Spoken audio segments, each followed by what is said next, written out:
première session ordinaire de l'Assemblée nationale et du Sénat pour cette année 2025 s'ouvrira ce mardi 6 mai. Comme à l'accoutumée, la cérémonie d'ouverture de l'Assemblée nationale se tiendra dans la matinée, tandis que celle du Sénat aura lieu dans l'après-midi. Conformément à l'article 75 de la Constitution, l'Assemblée nationale et le Sénat se réunissent en session ordinaire 2 fois par an. Chaque session a une durée maximale de 60 jours. La première session commence le premier mardi du mois de mai. Parmi les points à l'ordre du jour de cette session ordinaire figure l'examen par les 2 chambres du projet de loi de finances rectificative 2025. Le district d'Ansimjan fait partie de ceux où le gouvernement a construit de nombreuses écoles. Cependant, les parents d'élèves souhaitent l'augmentation du nombre de salles de classe, raison pour laquelle le député Anjrati Vaïn a décidé d'allouer la moitié du budget du CIAD à la construction d'écoles. Le CIAD est un fonds géré par les députés pour le développement local. D'après les informations, 4 communes bénéficieront de nouvelles salles de classe lors de cette première phase. Un concours dénommé Doifan Metanan Anangana Sekul, littéralement « Donnons-nous la main pour construire des écoles », a été lancé. Les parents d'élèves des communes sélectionnées contribueront en partie à la construction, tandis que le député prendra en charge la majorité des dépenses via le budget du CIAD. Toutes les écoles publiques du district d'Ansimjan peuvent participer à ce concours, selon toujours les informations.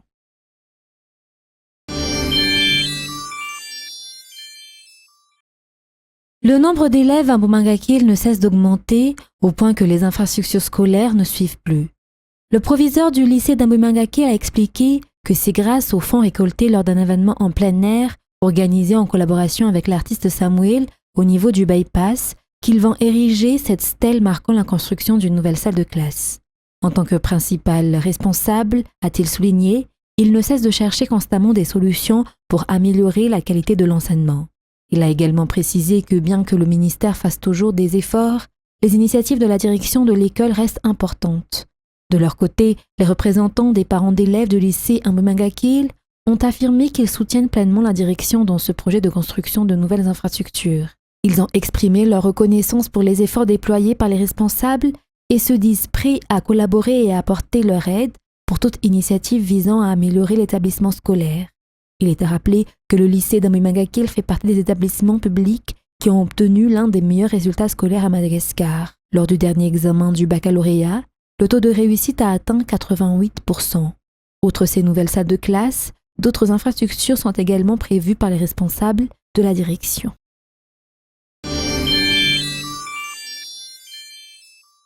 Chaque établissement scolaire, qu'il soit public ou privé, doit obligatoirement souscrire à une assurance pour couvrir les accidents scolaires.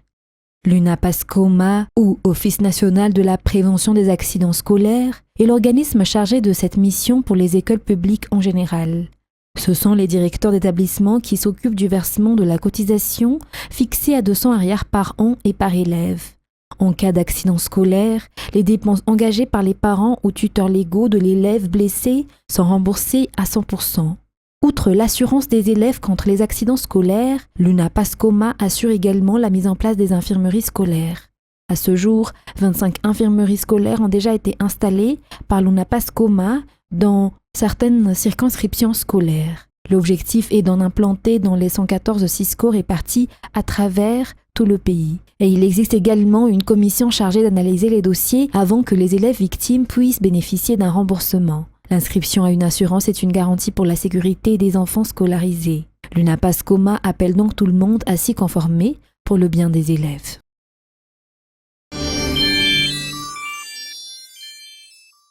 Rabemananzara Bardzofetch Emmanuel est officiellement le premier président de la cour d'appel de Madzang, une fonction qui ne lui est pas nouvelle car il l'a déjà occupée pendant près de 6 ans en tant qu'intérimaire. Lors de la cérémonie solennelle de son installation, il a réitéré son engagement à poursuivre les efforts déjà entrepris dans la lutte contre la corruption. Il a souligné que des actions concrètes seront mises en œuvre pour renforcer la transparence et restaurer la confiance des citoyens envers la justice. Des efforts seront également effectués dans l'accélération des traitements de dossiers afin que les justiciables ne soient plus contraints à de longues attentes ou à d'incessants allers-retours. Le ministre de la Justice, Rakutmandimbi Benjamin Alexis, était venu sur place pour assister à cette cérémonie qui s'est déroulée vendredi. La finale du tournoi Viva Football U17 s'est tenue sur le terrain de CFFA Andoran Futsi. Elle a opposé l'équipe du EFMA, École de football mixte Antananarivo, à celle de JSEM, les élites de Nansan. Ce type d'événement est rare pour ces jeunes joueurs qui ont eu la chance d'évoluer dans un cadre aussi valorisant, ce qui a renforcé leur enthousiasme. Les deux équipes ont montré un bon niveau de jeu pendant cette finale. Chacune s'était bien préparée pour tenter de décrocher le trophée. Durant la première mi-temps, peu d'actions réellement dangereuses ont été observées de part et d'autre. Le FMA a tenté d'attaquer, mais la défense de la JSEM a tenu banc. Le score est resté vierge à la pause. En seconde période, les choses se sont accélérées avec plus d'intensité. La JSEM s'est montrée menaçante sur coup de pied arrêté, notamment un coup franc tiré par Manjis qui est passé tout près.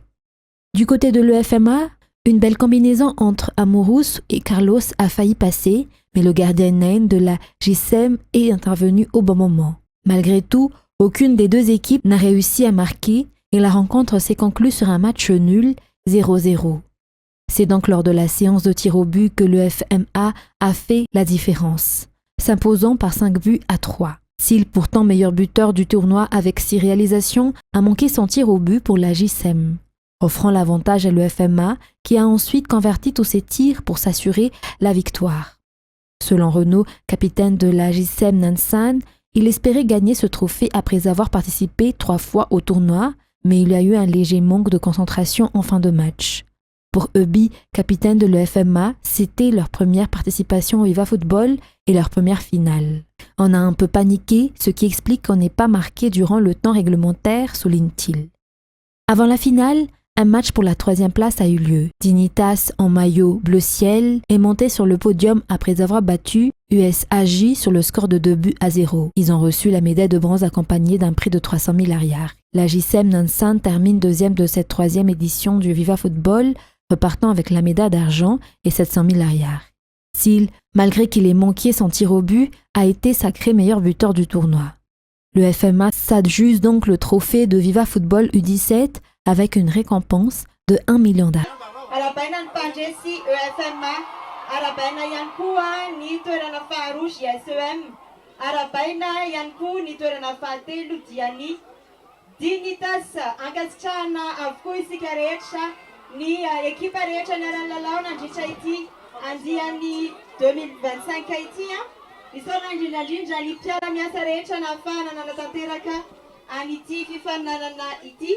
Awana Tanzani, Yas Madagascar, Paurai, Madasi Food, Suatrans, Mado Santo, CFFA, Anduaran Food, Arinji Jinja, Isola Nau, Angenatura Kudarmani na Ensu, Trizbani, Ligi Footballani, Analavan.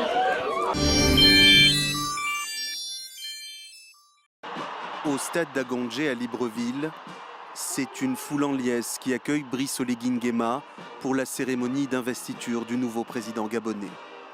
Ni grand uniforme, ni treillis pour l'ancien général putschiste, l'homme qui a mis fin au règne de la dynastie Bongo avant de recueillir plus de 94% des suffrages lors du scrutin présidentiel du 12 avril dernier. Lors de sa prestation de serment, Oligui Nguema a salué la renaissance de la nation gabonaise. Moi,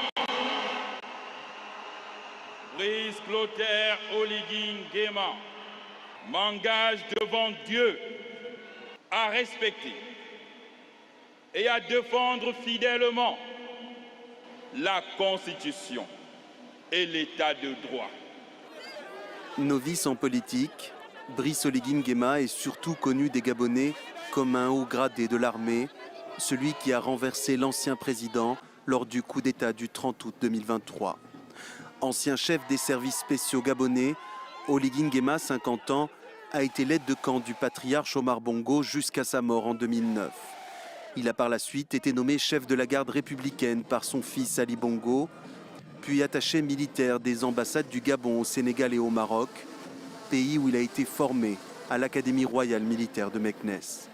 Après 19 mois de régime d'exception, Oligui Nguema dispose de 7 ans pour redresser le Gabon, un pays riche en hydrocarbures, mais en proie à des difficultés économiques et à un taux de chômage qui avoisine les 40% chez les jeunes.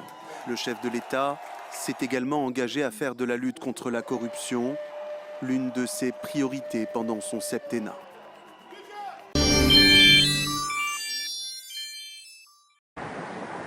Le projectile est tombé dans cette zone boisée à seulement 1 km du tarmac. Dimanche, un missile a été tiré en direction de l'aéroport Ben Gourion, le plus important d'Israël. Une attaque revendiquée par les rebelles yéménites Houthis. La force aérienne des forces armées yéménites a mené une opération militaire visant l'aéroport Ben Gourion dans la région occupée de Tel Aviv en utilisant un missile balistique hypersonique. Le missile a atteint sa cible grâce à Dieu. Selon plusieurs médias israéliens, les autorités cherchent à déterminer si l'impact a été causé par le missile yéménite ou par un contre-missile israélien. Les services de secours disent avoir pris en charge plusieurs blessés légers.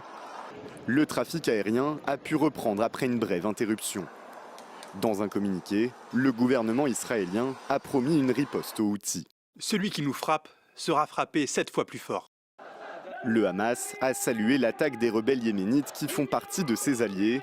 Depuis le 7 octobre 2023, les Houthis, qui contrôlent de larges parties du Yémen, multiplient les tirs de drones et de missiles contre Israël, ainsi que les attaques contre des navires commerciaux occidentaux en mer Rouge. Des offensives qu'ils prétendent mener en solidarité avec les Gazaouis.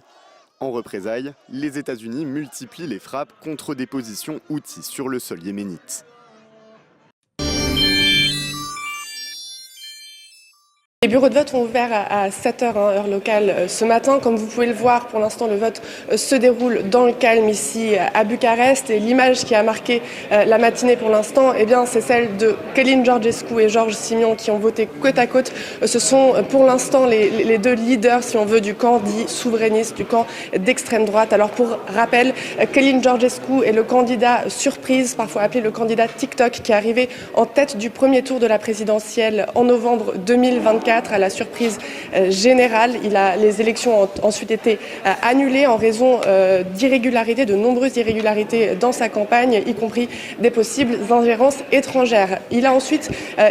Sa candidature a ensuite été invalidée par la Cour constitutionnelle en mars et il est donc remplacé par Georges Simion. Il est le leader du parti Alliance pour l'Union des Roumains. Pour l'instant, les sondages le donnent vainqueur de ce premier tour avec environ 30% des voix. Il est suivi par Crin Antonescu, le candidat qui représente la coalition au pouvoir, et Nicu Jordan, le maire de Bucarest. Mais attention, les sondages se sont trompés déjà en Roumanie, donc il faut prendre ces sondages avec des pincettes. Les bureaux resteront ouverts jusqu'à 21h heure locale ce soir et nous aurons très rapidement les premiers sondages des sorties des urnes et les premiers résultats dans cette élection que beaucoup de Roumains voient comme une des plus importantes depuis la chute du communisme en 1989. Une élection qu'ils voient comme une manière de renverser ce qu'ils appellent le système, un système qu'ils voient comme corrompu, comme responsable des problèmes économiques et de l'émigration massive. Et c'est donc dans ce contexte extrêmement tendu que se déroule ce premier tour de la présidentielle aujourd'hui.